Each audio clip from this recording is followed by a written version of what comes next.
What is up, everybody? Welcome back to another episode of Too Pop to Handle. I'm your host, Andrew Nucatola, and oh my God, what a week.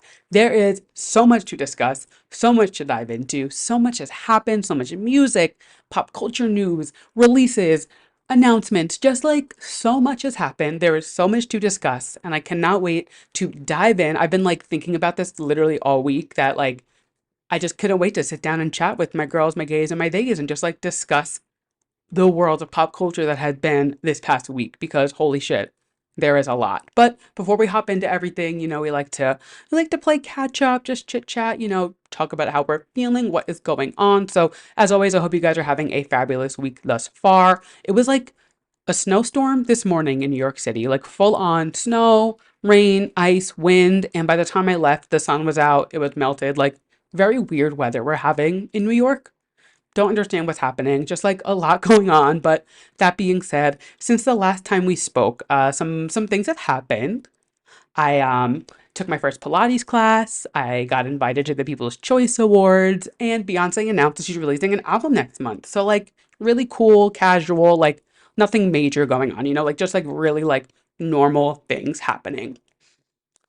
But yes, you heard me right. I got invited to the People's Choice Awards this weekend, which is so crazy to say. I am so excited. You guys know I love events, I love going to shows, things like that. So to be invited to an award show because of the podcast is so exciting. There's so many, Beyonce's nominated, Taylor Swift's nominated, Selling Sunset's nominated, the Kardashians are nominated, Miley is nominated. So many people that I've talked about on the podcast are nominated. I know Taylor, Beyonce, they're not going to be there, but it's still exciting. They're nominated. It's just cool to be a part of it. So I got invited to go. I am headed to LA this weekend. It's a short trip. I'm only there for 2 or 3 days, but I'm so stoked and just honored to have been invited. That's such a cool thing to be considered for, and doing this for only, what is it, 4 months? Yeah, just under 4 months, and to already be invited is so cool. And I'm really excited. I haven't been to LA since it's been a while. Obviously, I was just in Vegas, but I haven't been to LA in 3 years, so I'm excited to be back. And I'll actually be staying in Santa Monica, which is cool because I've never been, so I'm very excited. So make sure you're following me on all socials, on my personal and on the podcast account. I am at Andrew Nucatola on Instagram, Twitter, TikTok, and I am at Tupop to Handle. Same places, Instagram, Twitter, TikTok. So I'll be posting tidbits throughout the weekend. I'll do a travel vlog, the whole vibe, you know how it goes. Make sure you're following me, and we'll do a full recap of the show next week. But I am so excited, and make sure you tune in this Sunday, February 18th, on NBC Peacock E at 8 p.m. Eastern of 5 p.m. Pacific, and tune in to see who the people's choices were because I cannot wait to see who we all voted for. And like I said, there is so much to discuss. Beyonce, Taylor Swift, Travis Kelce, the Wicked trailer, so much. And I think for the sake of, not making this an hour and a half episode, I think we just hop right in and we just start discussing the magnitude of pop culture events that went down this past week. So you guys know the drill. First up is our Drew releases segment. So new music that came out last week, and then there's a few releases coming out this week that I'm super excited for. So first up on our list from last week's releases, and it is my favorite of these releases, is Girl in Red's new single, Too Much, from her upcoming album, I'm Doing It Again, Baby, dropped on Friday, and it is so good. My favorite of the releases last week by far. The sound is so good, the message is so good. I think this is such a strong lead single for this second album, and if the rest of the album sounds like this, or has this vibe to it, I'm already full in because I just love her, but I'm in. I am so stoked. If you haven't listened to it, don't stop the episode, wait till it's over, and then go listen to it. It is so good. It's all about kind of just someone telling you that you're doing too much, you're extra, you're over the top, which I have been told many of times by many of people. So fuck you guys, but also I totally get what she's saying. So yeah, it's such a good song. She's talking about, if I'm too much for you, then maybe it's time for us to split. Don't tell me, pretty much don't dim my sparkle. Don't stop being yourself for somebody else. It is so good. I love the lyrics. I love the sound. 10 out of 10 release from Girl in Red. If this is any inkling of how the rest of the album sounds, perfect album is on the horizon.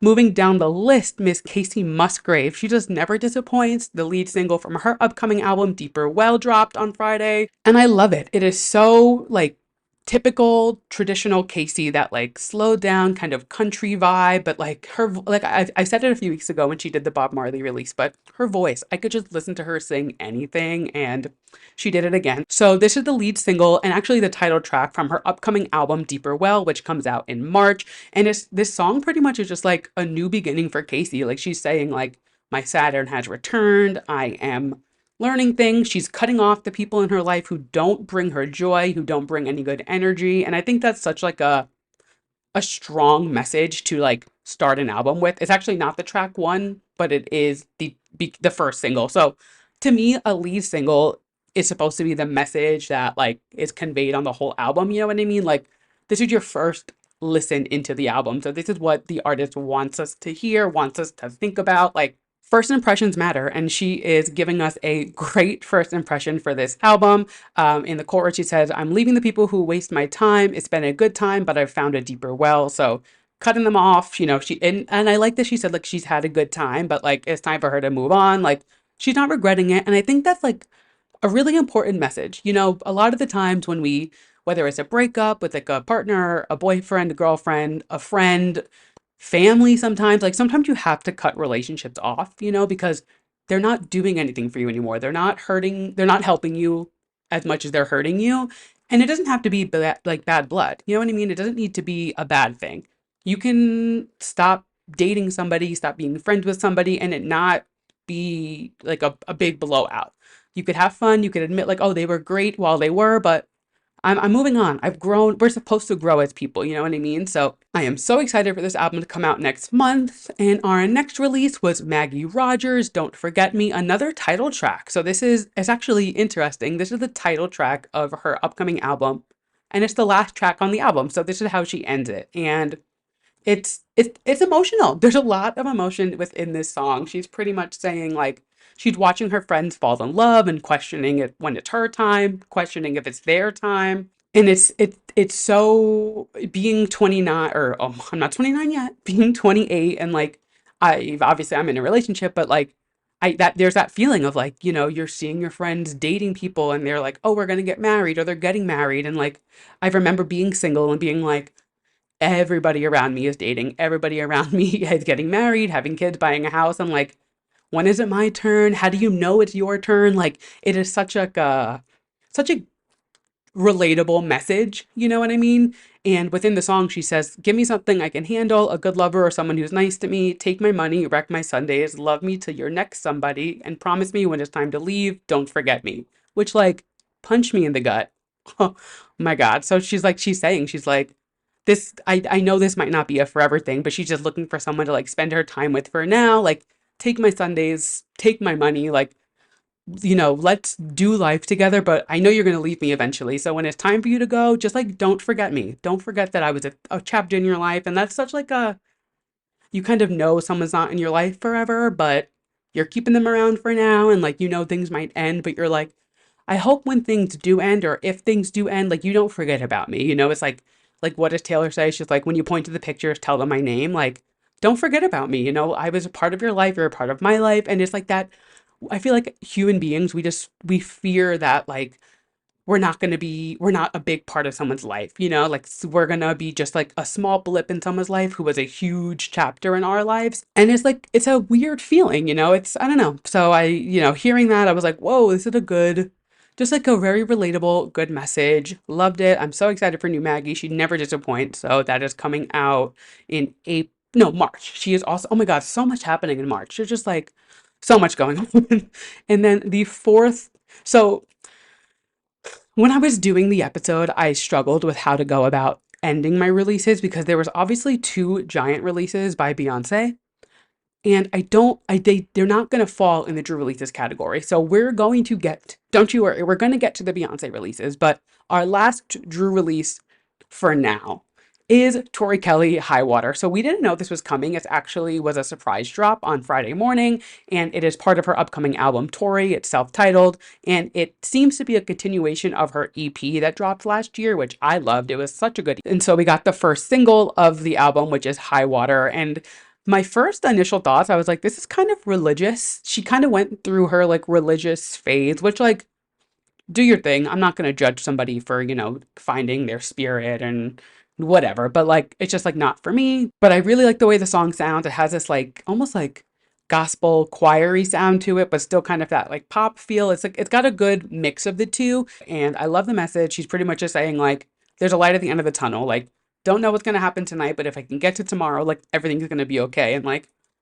yeah, very much that. So loving the new release from Tori. Very excited for new music from her. She doesn't disappoint. And our upcoming releases this week, very exciting. First up is Kim Petras Slut Pop Miami. So it's a continuation of her Slut Pop album, which if you've heard it, I don't need to say anything else. People have heard it already, and they're saying that it has like a 90s house vibe to it, or at least my friend who heard it, that's what he told me. Hi Sean, if you're listening. So I'm excited for it. I haven't heard it yet. It's coming out. It comes out the day that the day that this episode goes live, so it comes out on Valentine's Day. So I haven't heard it, but very excited for that. New Kim, we'll talk about that next week. And then you guys know the big release coming out this week, in my world at least, is Dua Lipa Training Season. So we heard the song on the Grammy. She's been teasing it nonstop. There's apparently a 10-minute music video coming out for it, which is like kind of major. I'm beginning to think that this is the original single that she was supposed to release as the lead. If you remember a few episodes back when she dropped Houdini, I said that it came out that the Houdini wasn't supposed to be the lead single from this third album, but she scrapped it because of everything going on with the war overseas, and she didn't want there was like explosions and stuff within the video, so she scrapped it just like out of respect for that, which I totally understand. So I'm very curious if we're getting the original music video or if it's going to be a reshoot. Like I don't know. There's not much to it. I also don't know if this is the original lead single, but a 10-minute music video, like that sounds very lead single. So I'm very excited for that. And those are our upcoming releases. It is such a big year for music. I say it every single week, and every week I just get proved that like this year is going to be crazy for music. And it just keeps getting better somehow. And I'm so excited. So let's move on because we have not even scratched the surface of what has gone on this past week. So, the big elephant in the room is obviously the Super Bowl. Now, I know what you're thinking. When have you and your limpy wrists ever cared about the Super Bowl? And to that, I say in 2013 when Beyoncé did the halftime show, in 2016 when Beyonce did the halftime show, and last year when Brianna did the halftime show. It's no brainer that football is not my thing. I don't pay attention. I do watch the Super Bowl pretty much every year, but when I say watch, I mean it's on in the background. I watch the commercials and the halftime show. That's really it.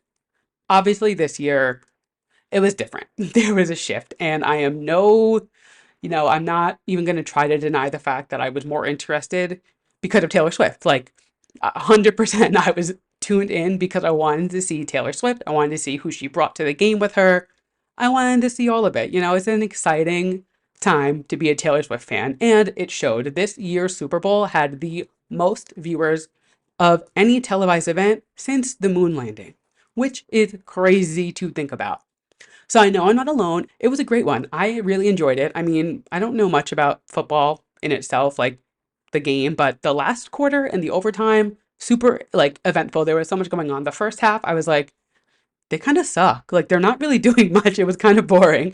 But I understand like that's how football kind of works. Like you don't it's the first half of the game is kind of just like, all right, let's do our thing, let's show off what we rehearsed for, and we will kind of, kick it into high gear in the third and fourth quarter. But yeah, I enjoyed watching it, and I more so enjoyed the commercials because holy shit. So off the bat, I think it was literally 15 minutes into the game, we get the Wicked trailer, or excuse me, the Wicked first look. And that is important to separate the two because of the trailer and the first look. I will get into why that's important. But me and Thomas were in the kitchen we made pizzas that night, and I was cutting up olives and I was snacking on them while I was cutting them.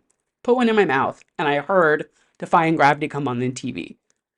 When I tell you I ran so fast from the kitchen to the living room that I choked on the olive, I've never seen a better interpretation of gay panic in my life. We legitimately, I mean, our apartment isn't huge, but like booked it.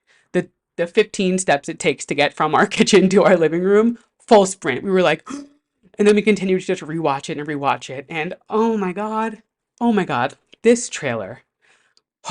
Let's take it back a view. So before we hop into the actual first look and, break it down, last week it was announced that Disney is releasing Moana 2 on the same day that Wicked Part 1 comes out, which just seems stupid. So, Thanksgiving is obviously a big blockbuster day. Like, movies always come out on Thanksgiving and Christmas. Like, it's just a thing that they do.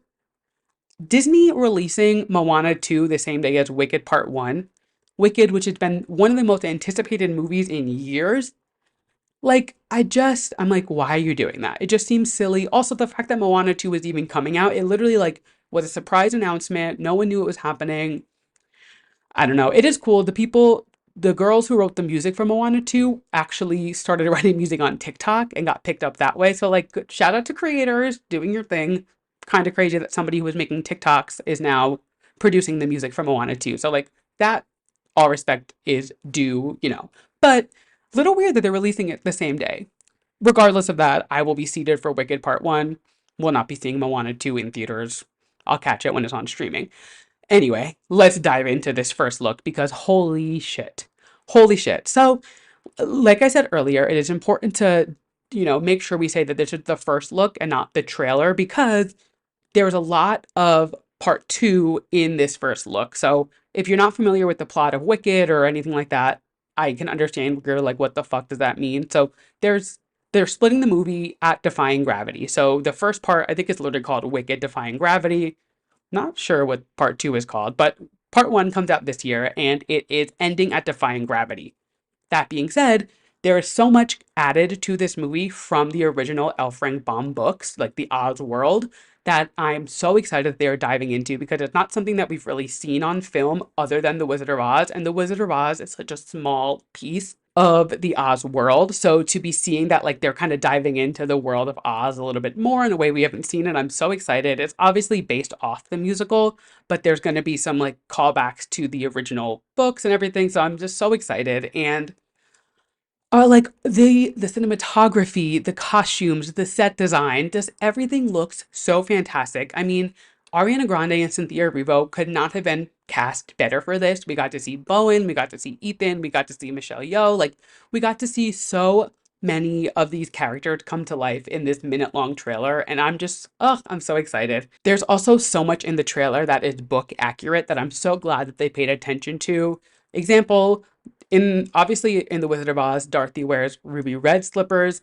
In the book, they're silver, and in Wicked, she's wearing silver slippers. They also like had the four of them in the movie, which they're not necessarily in the Broadway show of Wicked. So I'm excited that they're kind of tying that in. People were confused as to why Dorothy, the Scarecrow, the Tin Man, and the Lion were in it.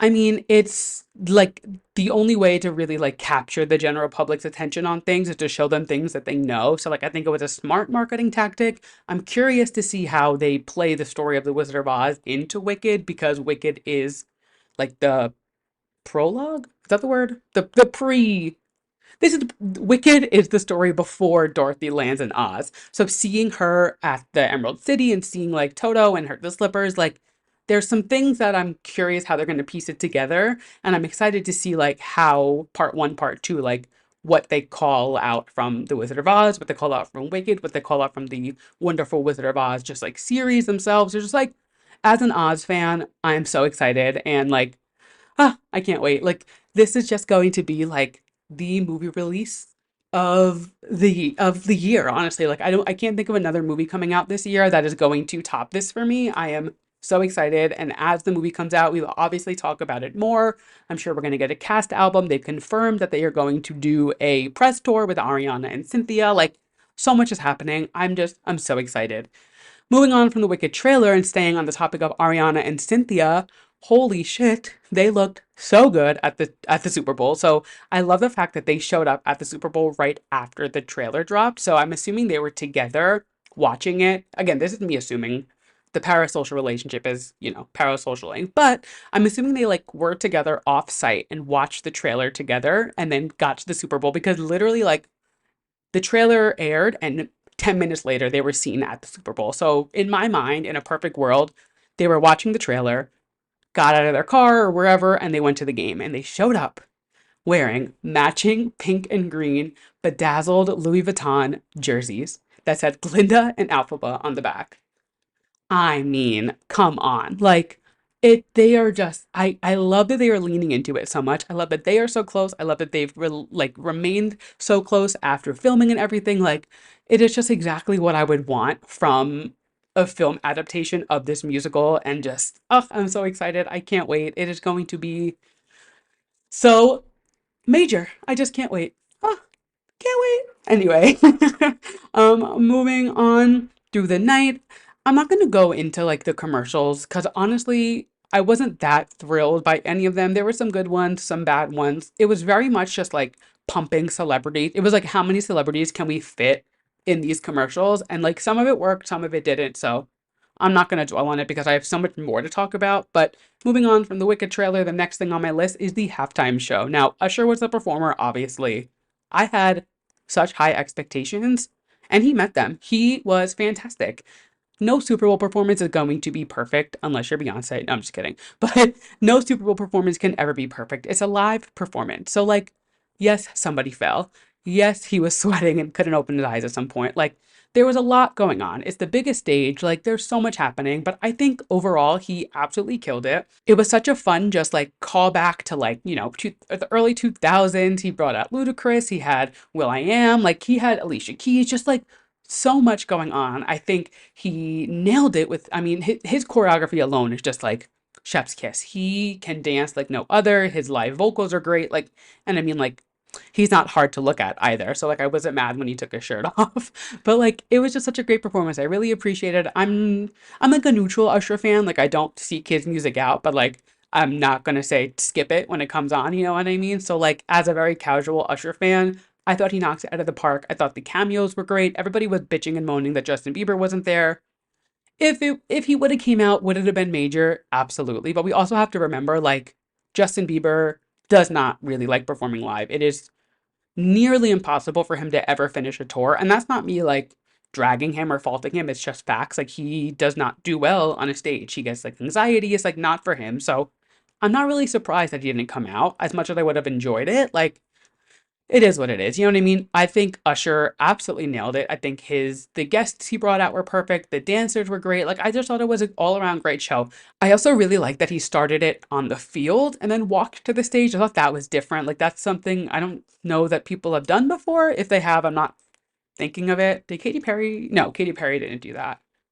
I don't think. I don't know. Regardless, doesn't matter. But I liked the setup of it. I will say at the beginning I was a little overwhelmed. I was like, there was so much going on, so many dancers. Like I did like the call out to Vegas and so much happening, but like it's the Super Bowl halftime show in Las Vegas. Like, of course, it's going to be over the top. So when you think about it in that sense, I'm like, it was perfectly over the top, and I loved it. I thought it was great, and yeah, is it going to go down in history? Probably not, but definitely a good one. Fabulous job, Usher. The night continues, and this is where it gets crazy. So let's backtrack a few days. I want to say it was like Thursday, maybe either Wednesday or Thursday. It was after I filmed last week, and Verizon posted a video, and it was of Tony Hale with a bunch of lemons.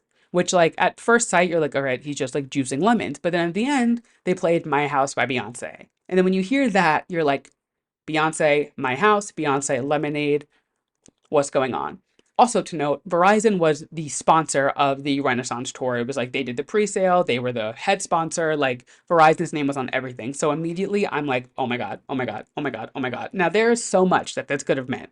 We could have been getting the Renaissance visuals, could have been getting the Renaissance live album, could have been getting Renaissance the movie, the tour movie on streaming, could have been a new album. Like it could have just meant that Beyonce was doing a Verizon commercial. Like I was fully spiraling and I was like, holy fuck, what is happening? So I want to say that was Wednesday or Thursday. Friday, I was at work when this happened, and they posted a video, and it was of Tony Hale and Renee. Now, if you don't know who Renee is, it is the disco tiled horse that Beyonce sits on in the Renaissance album cover. And he was standing there with her in front of a green screen, which, like, we were like, why is he with Renee? What the fuck? So, like, obviously we knew Beyonce was doing something, but that just like further confirmed it. And that started getting me thinking that it was going to be the Renaissance like visuals or something. Like maybe it was like on the visuals on a new Verizon streaming platform.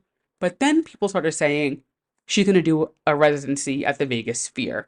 And I was like, wait, that would make so much sense. It just like Beyonce, obviously, like she can sell out a stadium in seconds, but like she's never done like a true Vegas residency, and I feel like that's just like a stamp in your pop girl passport. And I was like, oh my god, this is it. She's announcing a Vegas residency. I was like, I have to go live in Vegas now for 6 months while she's there. Like I have no other option. So I'm spiraling. I'm like, holy shit, what is happening? Saturday happens, nothing obviously. Sunday comes along, we find out that in the third quarter of the game, there will be the Beyonce commercial. So the halftime show ends, and all I can care about is Beyonce. And right after the halftime show, they said it was a Verizon like 4 second commercial, and it was like, if you thought that was good, just wait for what's next. And the shriek that I let out, you probably heard me all the way in Brooklyn. I screamed so loud because I was like, holy shit, like what the fuck is about to happen? And then it happened.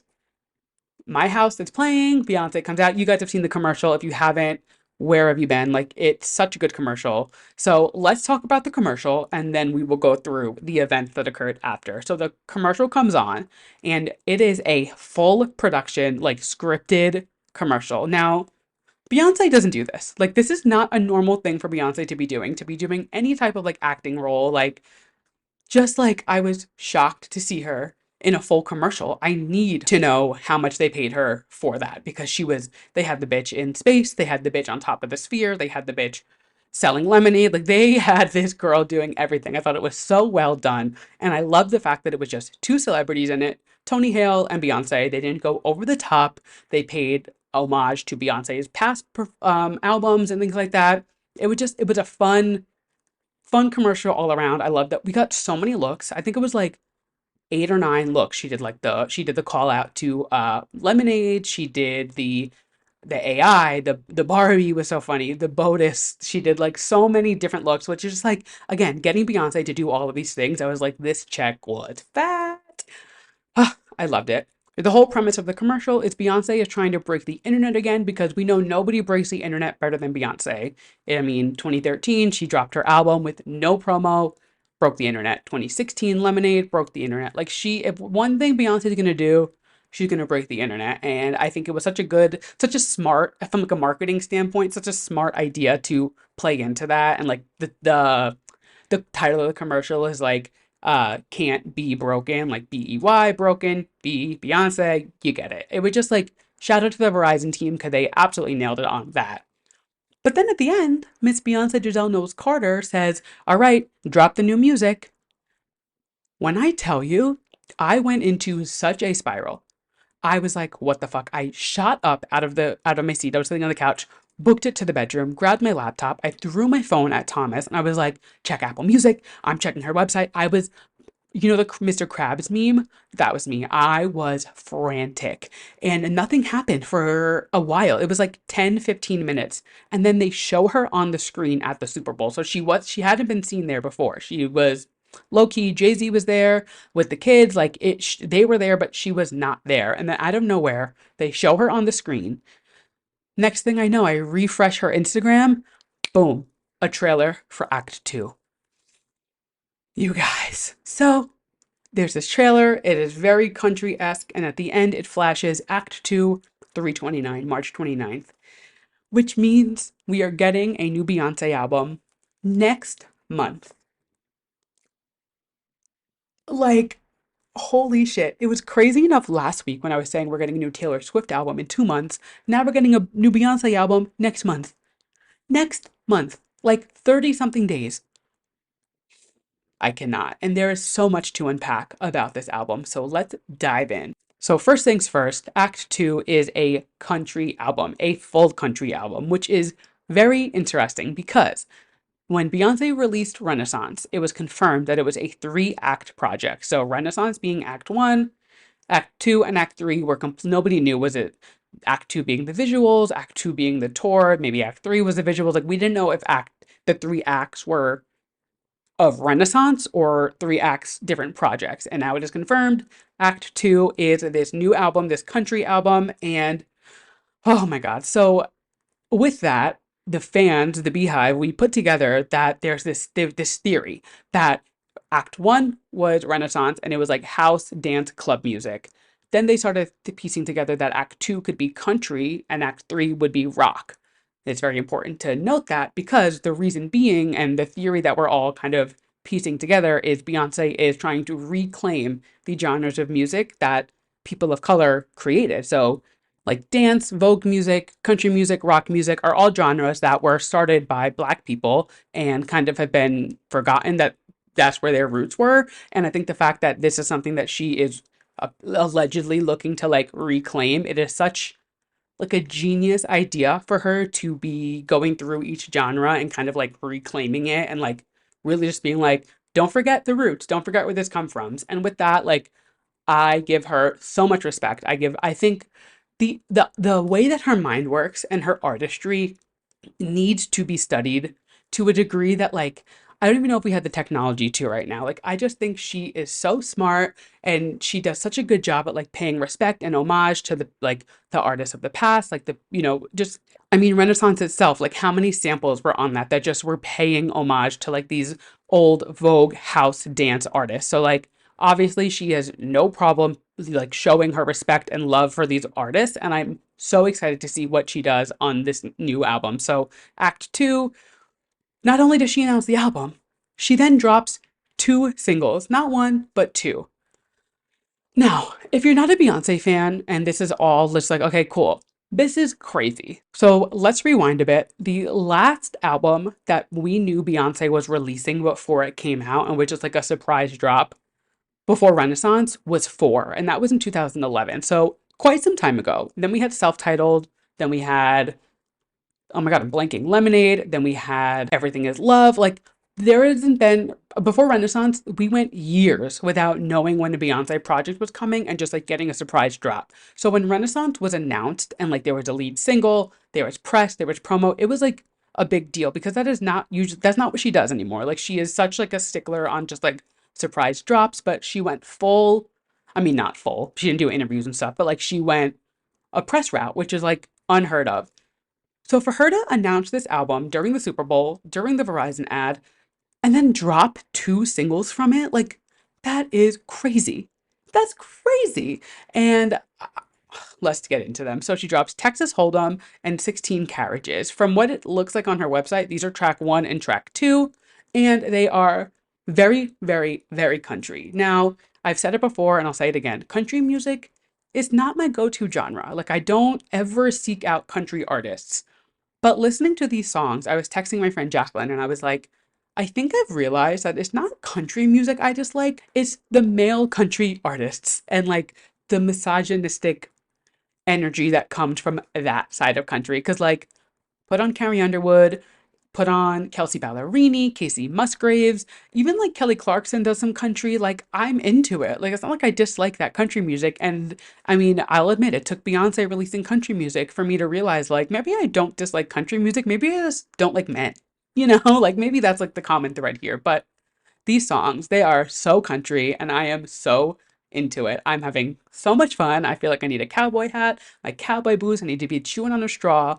So let's dive into these songs. Texas Hold'em. Obviously, just from the title alone, she is paying respect to her Texas roots, which I just love. Her dedication to Houston is just like so admirable. In the Renaissance tour movie, if you didn't see it, she like went back to her old house, she went back to her old town and just like was seeing all these places that she grew up and she like brings us back to Texas a lot in her music, which I love that even artists can do that and just like show where they came from and where they are now. So right off the bat, obviously, it's such a shout out to where she's from. But then when we listen to the song, she's saying like, she says, lay your cards down, come dance with me, don't be a bitch. Like she's saying like, come dance. Like I think like to me, she's saying like, no matter who you are, how big you get, what you succeed in, like how successful you are, like don't forget to like lay your cards down and go dance, go have fun. Like don't forget where you come from. She says there's a tornado in her city, but she's surviving off red cup kisses. So like there might be some troubles in her life. There might be troubles in our lives, but like at the end of the day, it's who we're dancing with, who we're drinking with, who we're kissing, like who we're having fun with. Like almost like don't forget where you came from. Don't forget who makes you you. Don't forget the people you love. Like when the going gets tough, like just keep your good people around you. Go dance. She's like that dive bar we always thought was nice. Like go to your little dive bar, go have fun, go dance, go drink, like just like a like almost like when you're taking yourself too seriously, don't. Which I love that that's a message that she is now portraying. She obviously like with Renaissance was the Renaissance tour was such like a moment for Beyonce because she really did like lay back on the perfectionist and just like full fledged was like, I'm gonna have fun, I'm gonna do what I want. And she says in the movie, she's like, I'm 40 years old, like I'm done people pleasing. I'm pleasing myself and that's it. And I think this is just such a great continuation of that message. So just I love it. It's so much fun. And then 16 Carriages. What a heavy song. Holy shit. To go from the two of them, I was like, God damn. I was like shaking my ass, like doing the hoedown, throwdown from 1 second. And then I'm like crying the next. I was like, girl, talk about whiplash. But so 16 Carriages. This is how I'm interpreting it for now. Maybe when I hear the rest of the album, it'll change, but it's almost like a message to herself and her whole career. So she said, 15, my innocence is gone. She signed to, I think it was Columbia, whatever Destiny's Child record label was, she signed when she was 15. They debuted the year later when she was 16, but she got her first record label at 15. So she's saying, my innocence is gone because she got thrown. I mean, she literally just like got thrown into the industry and was like, all right, let's go. So innocence is gone at 15. She's saying there's no time to waste. I got art to make, love to create, and you won't dim my light. So, there's no doubt that Beyonce is probably the hardest worker in the music industry. Like she is so to every detail, you know what I mean? Like her work ethic is so unmatched, and she's saying like I don't have time to waste. I have to make this art. I have to like go be with my family. I need to love these people. Like she's got so much to do. At one point she said she's underpaid and overworked, and that's like like when she's Destiny's Child back in the day, and then it later changes to overworked, overwhelmed, I want to say. So yeah, it was underpaid, overwhelmed, overworked, underwhelmed. No, that's wrong. It was, oh my God, I'm getting my words mixed up. Underpaid and overwhelmed, overworked and overwhelmed. That's what it was. So she's saying, she's like, okay, well, I used to be underpaid while I was still overworked. And now she's overworked and she's overwhelmed. So she's like doing all these things. And again, this is just my interpretation of it. But she says, on the back of the bus in a bunk with the band, going so hard, now I miss my kids, overworked, overwhelmed. So she's saying, she's like, I'm on tour, like I'm with the band, I'm touring, I'm doing my thing. She's not always with her kids. So she's like saying, like, yeah, like obviously she's living her dream and like she's fucking Beyonce. Obviously she's the queen of the world, but like she has her times where like she just wants to be with her kids and wants to be home. And I think listening to this song, she's saying, she's like, my innocence was gone. Like she watched her kind of like career start and just like she kissed the carriages goodbye. Like they kind of, I almost think of it of her like leaving Texas and like look her like watching it in the background. You know what I mean? Like almost like in a dramatic movie, like almost like Hillary Duff Come Clean. She's like looking out the window and like Texas is behind her and like the big lights are in front of her. You know what I'm saying? So that's the message I'm getting. Such a beautiful song. Just the vocals, the lyrics, like the production, everything on it is so good. And I think these two singles, like setting up the expectations for the album, are just, oh my God, so good. There are some parallels between Act Two and Act One already that we're seeing. So in the visualizer for Texas Hold'em, she walks out and it's like a black background, which is also the Renaissance cover. She's just like a black background, and she has this like leather vest on and kind of like these little goggle glasses things, and she shoots fire out of her finger and like blows the smoke off, which to me is kind of like a robotic thing. And at the Renaissance tour, she like the beginning of the Renaissance act of the tour, she like comes out of this like robotic thing. Lots of the visuals like depict robotic people in it, so I'm thinking this is almost like a continuation or another like part of Renaissance, but a different world or something. I don't really know what to expect, but that's just kind of the vibe that I got. But then also in the trailer for the album, there is the billboard of her and she's like tipping her hat and it says Texas Hold'em. And in one of the Renaissance visuals that was teased, she is in like a more of a Renaissance, not Renaissance like fair, but like Beyonce Renaissance, like that black outfit with a black cowboy hat on. So it's like these two billboards with her. It's the same silhouette. She's laying down the same way. So that's like to me kind of like connecting the two albums. They're obviously the three of these albums are going to be sister albums in some way. So I'm really excited to see kind of how they blend together. They're going to be such different sounds, but I mean, Beyonce is such an artist that she'll have such a great way of kind of tying these together. And I can't wait. Like, I guess I like country music. I guess I need cowboy boots. Like, I'm so excited. You guys know Beyonce is my favorite artist of all time. Oh my God, I'm so excited. I can't believe we're getting a new Beyonce album next month. Freaking crazy. I'm sure by next week there'll be new updates. That she took her merch site down, but she hasn't released like the pre-orders, the cover. We don't know the name of the album. Like, we don't really know much yet, but if you remember for Renaissance, she dropped the album name, the cover, and put those like t-shirt box sets up for sale with the four covers on it and the album pre-order like not long after the announcement. So I'm sure within the next week or so we'll get that. So I'm very excited to kind of follow this journey of an album rollout with you guys on the podcast because it's just like, I live for this stuff. As somebody who worked in marketing and is obsessed with music, like this is, I love this shit. So I'm so excited to kind of digest this with you guys. But yeah, Beyonce, holy shit. And then moving on, because remember, we are still talking about the Super Bowl. The last little bit is obviously the Taylor and Travis of it all. So Taylor is spotted. She made it from Tokyo, got back. She was A-OK, no problem. And she is first seen walking like to the stadium with Blake Lively, her mom, and Ice Spice, which like not a crazy crew to be with. Like it makes sense, but I was like, how did Ice Spice get in this mix? I feel like there would have been people before her, but like, I don't know, not my not my sweet to pick people to sit with. So do you, Ice Spice? Good for you. So she's at the game, obviously doing her thing. I thought it was really funny. There was at one point where Lana Del Rey showed up without her and then like walked up to her suite and they were like holding hand. Taylor was like bent over the side of the suite. And Lana was like picking her hands up and they were like holding hands. And then eventually Lana made it into the suite. But I was like, why was she not just in the suite to begin with?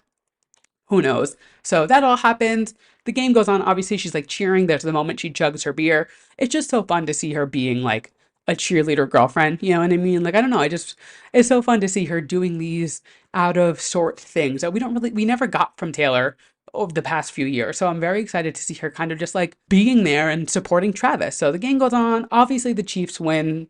I don't think that's a surprise to anyone. No spoiler. Like, we all know that Chiefs won. They won. It wasn't like they were in the lead the whole time. Like it was a very much like down to the wire thing, which that was exciting to watch.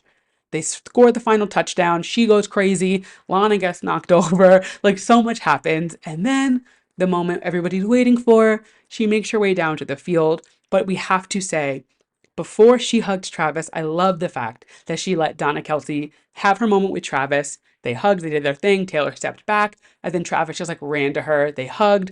There's audio now of them talking, and he's just like, "Thank you for coming. Thank you for traveling across the world for me. Like that, it means so much that you're here." And it's so fun to see them in love. I don't know. It's it the infatuation with them that everybody has. I mean, I'm fully on board. Like, again, another thing that needs to be studied one day because something about them is just like magnetic. I can't get enough. I'm obsessed. So they have their moment on the field. It's so cute. And then the night begins. They go to a club and the chain smokers were DJing. They're playing Taylor's music throughout the night. And like her and Travis are seen like singing to each other, the singing like Love Story and You Belong With Me from like different sides of the club. And they're together singing, just like cute, like it was like seeing them be like normal people. It's like the same thing like I would do if Thomas was in the club and like I was getting drinks and he was with our friends and like one of our songs came on. Like you turn around and you like sing to each other, or like what you do with your girlfriends. Like it was just such like a oh my God, they're real people moment. You know what I'm saying? So that was fun. And then the other crazy thing is last night Taylor's post a TikTok, which like you guys know Taylor doesn't post TikToks that aren't like promotional really, but she posted TikTok and it's like when they say it's only friends and family in the club and it's like her panning to Travis and then like the whole crowd of people behind them. So obviously not just friends and family. And then she pans around and she brought her parents, which is so funny. And I always forget this, but I like her parents are divorced, but they are always together. So I'm always intrigued by their dynamic. Like obviously they work with her closely on a business level. So like I don't think there was like a scandal. I don't think it was like anything major happened. I think they just like it didn't work. But I always forget that they're divorced, but they're always together. So like I really want to know that dynamic. It's literally none of my business, but just something I think about. When I don't think about it often, but when I see them together, I'm like, they are not married. So it's just something I think about. But she posted this TikTok and it was just like so out of character. And I don't know, it's an exciting time to be a Swiftie. I hope this is an exciting time to be a football fan. I know it's not for some people, but like, whatever, I'm living. And yeah, that was the Super Bowl. Really, it was the Beyonce Bowl. Like, to me, Beyonce won the Super Bowl. I literally like the commercial aired, and until they went into overtime, I forgot that the game was on. Like, I was spinning, fully spiraling. I was like, holy fuck, like a new Beyonce album. Like, it was just, ugh, I could not have asked for a better announcement during the Super Bowl. And that's my Super Bowl recap. We have a few more things to discuss. And next up is RuPaul's Drag Race this week. You guys know we're recapping it every week. And I'm going to be completely, totally honest. This episode, it wasn't very memorable to me. Like, it wasn't a bad episode. Just for some reason, I just like, it wasn't, it didn't like floor me. And I don't think that's a good or a bad thing. Like, it wasn't, I don't know, maybe it's just me. I know some people really like this episode. There's like some controversy online about what it was inspired by. And I think to say that a doll runway being inspired by anything other than the fact that the Barbie movie was the biggest thing that happened last year, like, let's be real. They did a doll runway because the Barbie movie.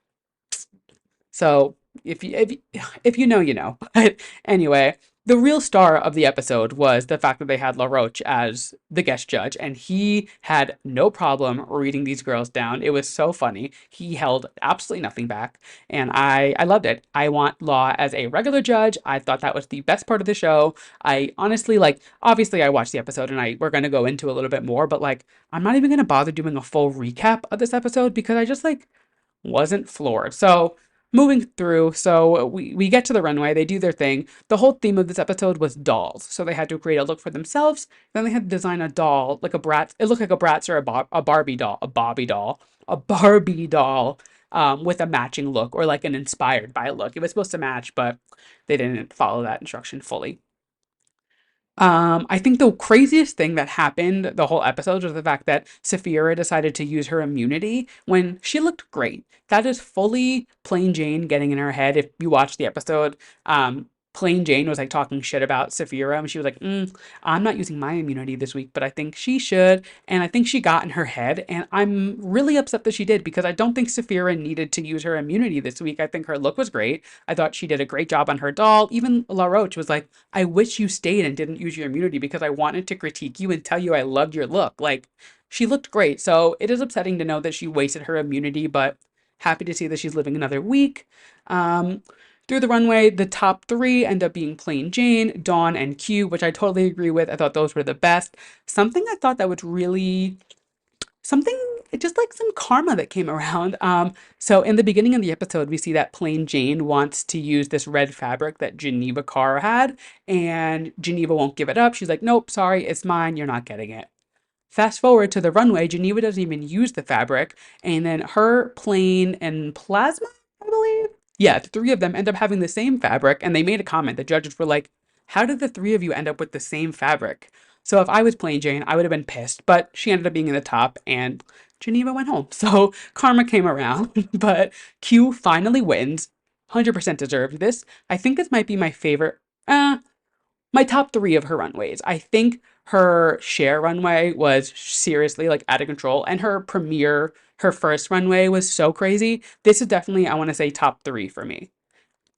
Top three or four. The ball was great too. Q just doesn't miss. Q was great. I mean, besides last week when she was in the bottom. But that being said, I loved her runway. I thought she did a killer job, and she totally deserved this win. After her meltdown last week, I'm so glad that she finally got her win and doesn't feel like she's being blueballed by the judges anymore. So Q got her win, much deserved. Like I said, Plain Jane and Dawn were also in the top. The bottom was Geneva, Maya, and Plasma. I agree with Geneva and Maya. I didn't think Plasma was that bad, but that being said, the bottom two ends up being Geneva and Maya. They lip sync to Control by Janet Jackson, and honestly, it was a very good lip sync. It was like they both knew the words, which last week was not the case, or 2 weeks ago was not the case. They both had their like flips and tricks, but we all know that Maya is Little Miss Acrobat. So she was flipping and flopping and turning and twirling and the whole nine all over that damn stage. And the girl, she deserved it. She absolutely ate that lip sync. She did such a good job. But that does mean that we see Geneva Carr leave, which we need to talk about her track record because it's kind of crazy. She was the first 2 weeks in the bottom, then she was in the top. No, then she won. and now she's going home. Like it was like a very a wild ride for Geneva Carr. Like she's lip sync.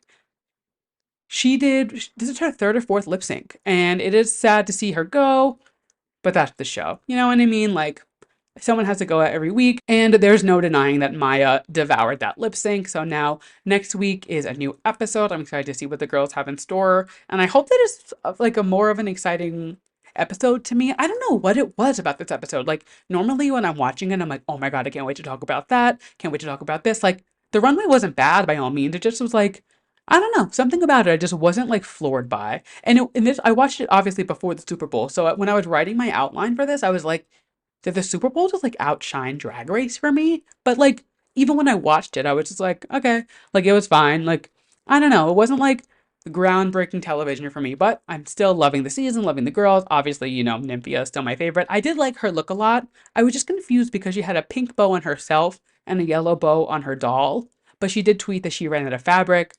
I don't know. It was just like it wasn't bad at all. Like she looked great, but I was just like I was a little confused there. But that being said, that is Drag Race for the week, and that brings us to the end of the show. But you guys know we are not done yet. We still have my yes and my mess of the week. So if you're new here, every week I end the show with my yes and my mess of the week. Yes being something I'm loving, mess being something I'm not loving, and we always start on a high note. So let's kick it off with my yes. My yes this week is a new artist that I was just introduced to. So she's not new in general, but she's new to me. Her name is Rachel Chinariri, and she is so good. So my friend Liz, who I know listens, hi Liz, she sent this to me sometime last week, and she was like, oh my god, this girl kind of eats. And she was like going viral on Twitter for her new music videos called Never Need Me, and the song is fantastic. It is so good. So I obviously was like, I need to check this girl out. So I went to her Apple Music page, and she has a lot of music out, and all of it is so good. But she has a new album coming out in May, and she has three singles from it already, and it's Never Need Me, All I Ever Asked, and The Hills. They have been on repeat before Beyonce dropped. These three songs were literally in my rotation nonstop. I was obsessed with them. They are so good. And she's actually coming to New York next month. She has a show in Brooklyn. It's sold out, but I'm gonna figure out my way in. I'm gonna try and get a ticket because I would love to see her. And the day after Liz DMs me about this girl, Adele talks about going to see her when she's in London. She's a UK based artist. So I guess Adele, when she goes home to the UK, she was like, oh my God, I'm going to see her. She was like raving about her, which is just like, is crazy that me and Liz talked about her on like, I think it was Friday. And then on Saturday, Adele talks about her on stage. Like, very weird timing. And also just like, can you imagine being like an up and coming artist and Adele talking about you at her Vegas residency? Good for you, girl, because you deserve it. Her music is so good. Please go check her out. I'm gonna add, even though it's not a Drew release, I'm gonna add Never Need Me to my Drew release playlist, which is in my link in bio. There's Apple Music and Spotify, so that way you guys don't have to like search around. Again, her last name is a little hard to spell, so I'll add it to the list so you guys can go there and stream it. But it is so good, and I'm really, really excited to talk about her album when it comes out later this year. And that is my yes for the week and my mess for the week because I can't talk about Beyonce enough. Whew, this really annoyed me. So Beyonce drops these two songs. By the way, my mess is not Beyonce. So just while we're going into it, don't like click out because you think I'm going to talk bad about Beyonce because I could never. If I talked bad about Beyonce, I feel like I would get striked down by God and be dead. Anyway, so Beyonce drops these two country songs. Very country. There is no denying. Literally, it is a country everything. First, Apple Music and Spotify put it in the pop and R&B category, which like, okay, I could understand because Beyonce's main category is that, but like when you upload a song, I'm sure you have to put a genre. So I can't imagine they just like didn't put country on it. So that was a little weird, but that's not even the biggest thing. Fans have now been calling in to request these songs on country radio, and a station in, I believe it was Oklahoma, KYKC, emailed somebody back and said, hi, we are a country radio station and we will not be playing Beyonce. In what world can you sit there and be like, oh, I'm not playing an artist, even if they release music in this genre? Like, that just seems a little weird and sounds about white to me. Like, and like, if an artist releases country music and it is the one of the biggest artists of not even just like the year of our generation, play the fucking song on your country radio station because it's only going to help you. people are eating this song up, both of them, but Texas Hold'em was the one in question that they're trying to request because I feel like that's more of like the radio friendly, like fun, upbeat song. So it makes sense to push that on radio. So people were requesting it and they literally were like, no, we're not going to play it. But then today, the, the radio station saw all the backlash online and for the first time in 4 years tweeted, they literally have not tweeted since 2020, I believe. And they said, we hear all of your requests about Beyonce. She's coming up in the next 15 minutes and posted their like lineup for the hour and Texas Hold'em was on the list. So like play with the beehive and you're going to get stung, bitch. Try again. But just like to email that back to somebody, like it just seems so unprofessional. Like, hey, we're a country radio station, so we don't play Beyonce. First and foremost, this is not Beyonce's first dive into country music. Have you not heard Daddy Lessons from 2016? Not to mention the fact that she performed with the Dixie Chicks, or the Chicks now, in at the 2016 CMAs. And before that, she performed Irreplaceable at the CMAs in 2007 with Sugarland. And she's from Texas. Like, it's not like she's like from like Brooklyn and is now trying to do country. She is literally from Texas, and she's very proud of it. And she's done so much country intertwining in the past, and she talks about how country music inspires her. Like, to say you're not going to play an artist, especially when it's Beyonce, something, I don't know, a little weird to me. And I just like, fuck you. Who are you to say you're not going to play Beyonce? Ugh, pissed me off. And that is the end of the show.